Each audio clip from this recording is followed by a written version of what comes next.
Welcome to episode 73 of the Creative Train podcast. In this one, I'm going to describe why I'm not bitter, just a little tart. Another in a long line of stories that I can and will continue telling about making or trying to make a living in the arts. Now, I know a lot of artists can be competitive and they get pouty and petulant when things don't go their way.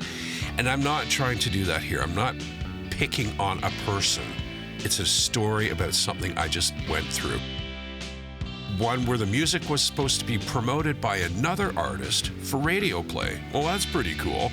And what happened to make this experience worthy of a podcast episode? I will fill you in on the other side. All aboard? As an artist myself, I truly understand the value of supporting my fellow artists and creatives in their creative careers. And that doesn't mean that I go out and see every show they do or buy all of their merch all of the time. Sometimes I do. But I use the leverage of a social media presence to help promote them, to share their stuff, to congratulate them in the comments section in public view, and pump their tires up every chance I get. I call this action giving some social media currency. Whenever we're meeting a prospective client or employer or partner or even a dog groomer, people will first go to the social media channels of these people or persons to see not only, what do they look like, but also what kind of presence they put forward to the world, right? You've probably done it at least once this week already. Unfortunately, it's the new normal, and there's really no way to undo it now that everyone pretty much uses some sort of social media for their news or education or entertainment or sleuthing investigative stuff that I just mentioned. So before I get into the story behind the title, I'd like you to take a moment to remember something, that you, no matter how large or small your social media following is, that you have the power by simply clicking like or share or commenting. You have the ability to influence a positive swing in somebody's life. If it's an artist you follow, or maybe you even know them personally, do something little like that next time you see a post of their work. Even just click like, don't have to say anything. Or share the post and show people that you're really excited by this stuff. Don't obsess over sharing cat videos or stupid AI videos when you could actually do something great for someone with the time you spend on social media. So the title, I'm not bitter, just a little tart, is a saying I've used for years, and it goes back to an old ad for lemonade that was on TV, saying that it's not too tart or something like that. And I didn't know what the word tart meant, but in my mind now, tart isn't quite as strong a word as bitter, but it's kind of the same. So when something bugs me in a way that I can reflect on the situation and not actually get mad, just kind of like, oh, geez, I just say I'm a little tart. And yes, innuendo is not lost on me in saying that. So what actually happened? Well, about a month ago, I saw a post online from a local radio station looking for submissions from local musicians and bands, and these songs, if chosen, would get real airplay and give us indie types a real, maybe once-in-a-lifetime opportunity to hear our stuff on the radio. I'm not going to mention the station, not going to mention the name of the producer or the town or the other bands, whatever. I'm not trying to bring anyone down by focusing on them personally, but rather to let it be known what often the common treatment of artists is like, and the disparities that can arise, great disparities from one situation to the next. So I went to the website as directed and filled out the submission form, complete, the mandatory field stuff like your bio, song information, and of course, an attached MP3 master of my tune. Actually, to my surprise, my song was selected to be played the following week. I'm not accustomed to good things like this happening for my music, so I was pretty happy. And my wife and I tuned into the station's website and listened to the program while making supper on the eve of the broadcast. The producer introduced each song, intermixed with other songs that had been featured before as like bumpers that around this featured song coming up, the new one. And it's a really good approach, I thought. Playing a song from the previous episode, mention it, then take a moment to introduce the new song by reading the band's bio and offering their impressions of the song, the songwriting, the instrumentation, and then following it up after the play of the song with a brief recap of who it was that you just heard and what the song was called. And I was honestly, I was kind of excited to hear something said about my music on the radio. It's never been done. My song was played third from last in an hour-long program, and I had my iPhone ready to record what I'll call my portion of the song for posterity. So as the one song ended, a brief message about how and where to submit your song was given, and then they said, just like Mark Novoselic did, and played my song.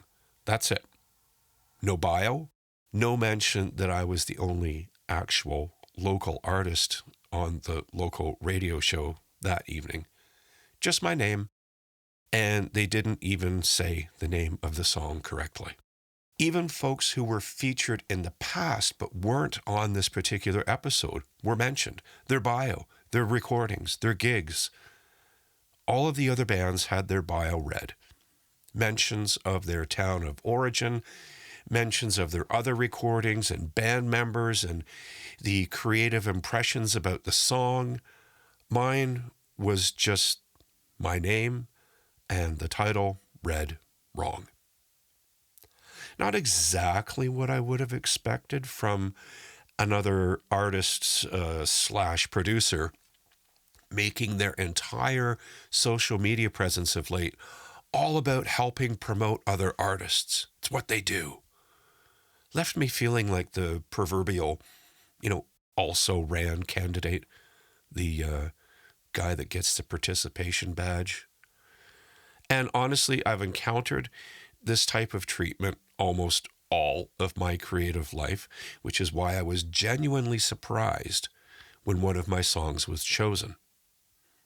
I've kind of got a callus over that part of my creativity. I'm not going to stop creating. I'm not going to stop writing songs or doing glass or whatever.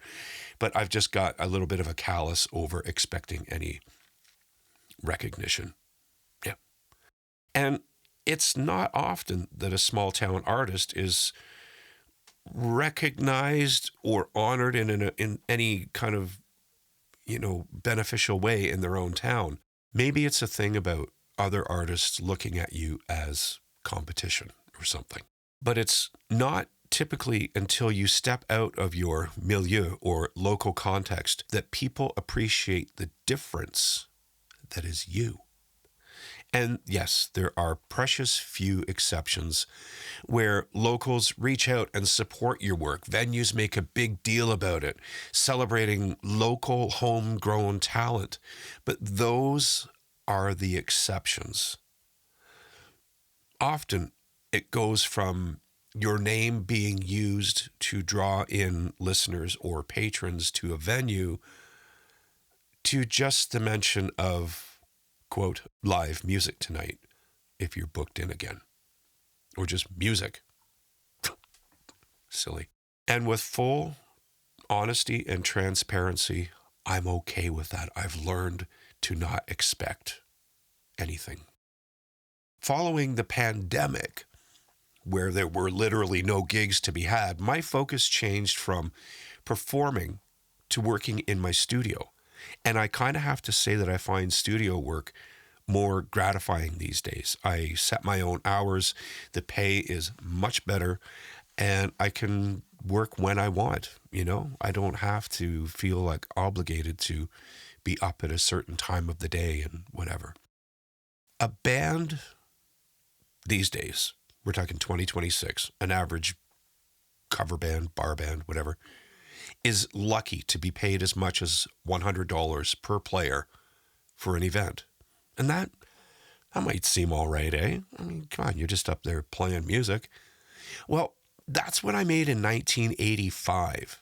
1985, when I started my gigging career 40 years ago.